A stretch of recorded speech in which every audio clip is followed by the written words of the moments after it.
बिस्मिल्लाहिर्रहमानिर्रहीम। अस्सलाम वालेकुम फ्रेंड्स, मैं आपका दोस्त वकार ताहिर ख़ान एम्स्टर्डम हॉलैंड से एक बार फिर आप सब दोस्तों और भाइयों की खिदमत में हाजिर हूँ। फ्रेंड्स, मेरे काफ़ी भाई बहन और फैमिलीज़ आजकल पुर्तगाल बहुत बड़ी तादाद में आ रहे हैं। आने की वजह सबको ही पता है कि पुर्तगाल में बहुत ईज़िली डॉक्यूमेंट्स बन जाते हैं। पुर्तगाल में जैसे जब आते हैं आपको काम करने की परमिशन मिल जाती है, रहने की परमिशन मिल जाती है, फिर आप वहाँ पर लीगली जॉब कर सकते हैं और 2 साल बाद आपको वहाँ का TRP जिसे TRC कहते हैं वो भी आपको मिल जाता है। तो आने की वजह यह है कि पुर्तगाल में ईज़िली पेपर बन जाते हैं। अब जो बहुत बड़ी तादाद है, मोस्टली जो मेरे भाई आते हैं वो अकेले आते हैं और कुछ लोग वहाँ पे अपनी फैमिलीज़ के साथ आते हैं। तो आज की वीडियो में मैं आपको एक्सप्लेन करने जा रहा हूँ कि किन लोगों को अकेले आना चाहिए और किन लोगों को फैमिलीज़ के साथ आना चाहिए। तो ये वीडियो बहुत ही ज़्यादा इंपॉर्टेंट है। इस वीडियो को आप प्लीज़ शुरू से एंड तक लाजमी तौर पे देखें।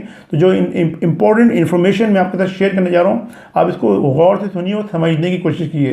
देखिए फ्रेंड्स, जो शख्स अकेले पुर्तगाल में आ रहा है, जो उसके लिए तो कोई इतनी बड़ी प्रॉब्लम नहीं होती। उसको बेड यानी रिहाइश का तो बहुत ही बड़ा मसला है, क्योंकि 2 चीज़ें पुर्तगाल में आजकल ज़्यादा चल रही है। एक तो जॉब का मसला है, फिर दूसरा रिहाइश का। और रिहाइश ईजिली सिंगल बंदे को भी नहीं मिल रही है। तो जो सिंगल बंदे को रिहाइश पुर्तगाल में मिल जाती है, फर्स्ट करने लिस्बन में मिल गई है, लिस्बन के एतराफ़ में मिल गई, तो वो 150 से लेके 170, 80, 90 यूरो तक उसको रिहाइश मिलती है। यानी जिसे बेड स्पेस कहते हैं। सिर्फ एक गद्दे पे आपने सोना, ये इसे कहते हैं बेड स्पेस। क्योंकि बहुत से लोग पूछते हैं अगर भाई बेड स्पेस कहते हैं तो जिस गद्दे पे आप सो रहे हो, तकिया रखा हो, चादर रखी है, ये है आपकी बेड स्पेस।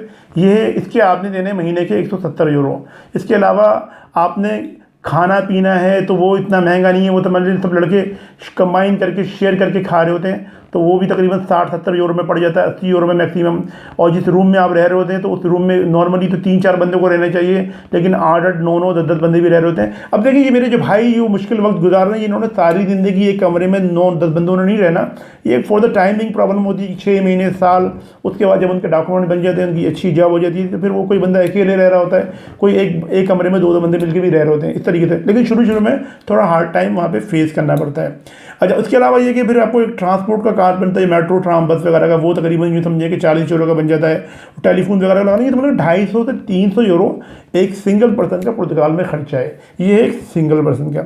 अब जो शख्स अपनी फैमिली के साथ आ रहा है, फर्स्ट करें एक शख्स आ रहा है वो अपनी बीवी को भी लेकर आ रहा है, अपने 2 बच्चों को भी लेकर आ गया, तो ये 4 बंदों की हो गई एक फैमिली। अब ये फैमिली वाला शख्स है, वो एक कमरे में 4 बंदों के साथ शेयर करके नहीं रहेगा। जिस कमरे में ऑलरेडी 4 लड़के रह रहे हैं, तो नॉर्मली प्राइवेसी की वजह से उसको एक अलग से अपार्टमेंट लेना पड़ेगा। लिस्बन जो कैपिटल सिटी है पुर्तगाल का, वहाँ पे इतनी ईजिली रेसिडेंस आजकल नहीं मिल रही। और यकीनन लिस्बन के एतराफ़ में जो छोटे छोटे टाउन है, वहाँ पे भी अगर आपको रिहाइश मिलेगी अपार्टमेंट 2 कमरों का, तो वो तकरीबन 600, 700, 800 यूरो से कम नहीं मिलेगा। अगर आप 700 यूरो भी लगा लें तो ये तो हो गया सिर्फ अपार्टमेंट का किराया। फिर इसके अलावा आपका बिजली, पानी, गैस, फिर खाना पीना लगाने, तकरीबन 1200 यूरो का आपको महीने का खर्चा बढ़ जाएगा उस बंदे का जो फैमिली के साथ आ रहा है। अब ये 1200 को अगर आप, क्योंकि पुर्तगाल अगर आप आ रहे हैं तो आपके 3 महीने का कम से कम बैकअप होना चाहिए। यूँ समझिए, बैकअप इसलिए कर रहा हूँ, अगर आपके पास पुर्तगाल में जॉब नहीं है तो 3 महीने फिर आपके पास इतना पैसा होना चाहिए कि आप सर्वाइव कर जाए वहाँ पे। तो 3 महीने का मतलब है कि 12 को जब आप मल्टीप्लाई करेंगे 3 के साथ, तो ये हो गए 3600 यूरो, यानी कि 3600 यूरो। अब जिस बंदे का अपार्टमेंट लेंगे वो आपको सिर्फ किराया नहीं लेगा। पुर्तगाल में ये लाजमी तौर पे हो गया कि, और जो पोर्चुगीज़ हैं वो भी ये करते हैं भाई आप 6 महीने का किराया एडवांस दें। अब 6 महीने का एडवांस दे रहे हैं और आपने 700 यूरो किराया दे रहे हैं, तो 700 का मल्टीप्लाई कर दें 6 के साथ, तो 4200 यानी 4000 यूरो तो वो सिर्फ आपसे एडवांस लेगा। फिर महीने का आपने उसको किराया भी देना है। तो यानी के बाद आपके पास 6 से 7000 यूरो कम से कम मौजूद हैं पुर्तगाल आते वक्त। अगर आप अपनी फैमिली के साथ आ रहे हैं तो भाई फिर तो आप पुर्तगाल में ज़रूर आइए। जॉब तो आपको मिल जाएगी, लेकिन आप अपने जहन में एक माइंड बैकअप करके आएंगे। अगर 2-3 महीने तक आपको जॉब नहीं मिलती तो भाई आपके पास बैकअप मौजूद है। आप घर का किराया भी इजीली दे रहे हैं, खा भी रहे हैं और दूसरे मामला भी कर रहे हैं। और अगर आपके पास ये पैसे ही नहीं हैं और आप लेकर आ रहे हैं 500 यूरो या 1000 यूरो, तो भाई आपके लिए बहुत मुश्किल होगी। और मैं पुर्तगाल जाते रहता हूँ, हर कोई अपनी दर्द भरी कहानी मुझे सुना रहा था। मुझे भी दुख होता है, लोग रोज़ाना टेलीफोन पे अपनी कहानी सुना रहे थे, मगर भाई घर ढूंढ दें, पैसे नहीं है, आप दे दें, हम आपको बाद में देंगे। भाई इस तरीके से नहीं होता। आप किसी फॉरेन कंट्री में जा रहे हैं, कहीं कराची से अगर आप लाहौर भी जा रहे हैं तो पूरी प्लानिंग करके जाते हैं। आप आ रहे हैं पाकिस्तान से, मिडल ईस्ट से, यहाँ पे पुर्तगाल में, तो भाई ये जो वहाँ पे रुपया या दरम या रियाल नहीं चलता, यहाँ पे यूरो चलता है, जो पाकिस्तानी इस वक्त तकरीबन 300 रुपये के नज़दीक पहुँचा हुआ है।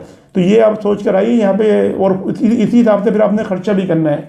तो अगर 1200 यूरो महीने के 3 महीने का बैकअप मौजूद है, 3600 यूरो, और फिर घर का एडवांस वगैरह मिला के तकरीबन 6 से 7 हज़ार यूरो आपके पास मौजूद हैं, फिर तो आप फैमिली के साथ आएँ, वरना आप नहीं आएँ, फिर आप आएँ अकेले, और अकेले आएँ फिर यहाँ पे अपने फाइल लॉक करवाइए, काम कीजिए।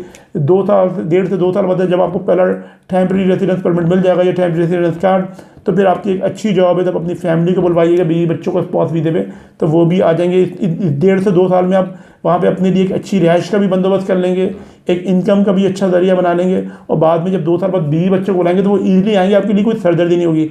बहुत से लोग पुर्तगाल में आने के बाद जिनके पास पैसे नहीं है, जॉब नहीं है, वो ज़हनी अदियतों में मुब्तला हैं, मेंटली स्ट्रेस होते हैं ना, मेंटली टॉर्चर होते हैं। जब आदमी के पास पैसे नहीं है तो वो कहाँ से गुजारा करेगा? एक वक्त, एक दिन 2 दिन तो कोई आपको खिला देगा, लेकिन यहाँ भाई चौथे 5वें दिन सब लोग कहते हैं भाई गुड बाय। जो मैं रियलिटी है वो बता रहा हूँ, यहाँ पे हुआ है, होता है लोगों के साथ। तो ये अपना माइंड मेकअप करके आएँ। तो फ्रेंड, ये आज की वीडियो, मैं उम्मीद करता हूँ कि इस वीडियो को देखने के बाद आपको पुर्तगाल आने से पहले एक अच्छा फैसला कर सकेंगे।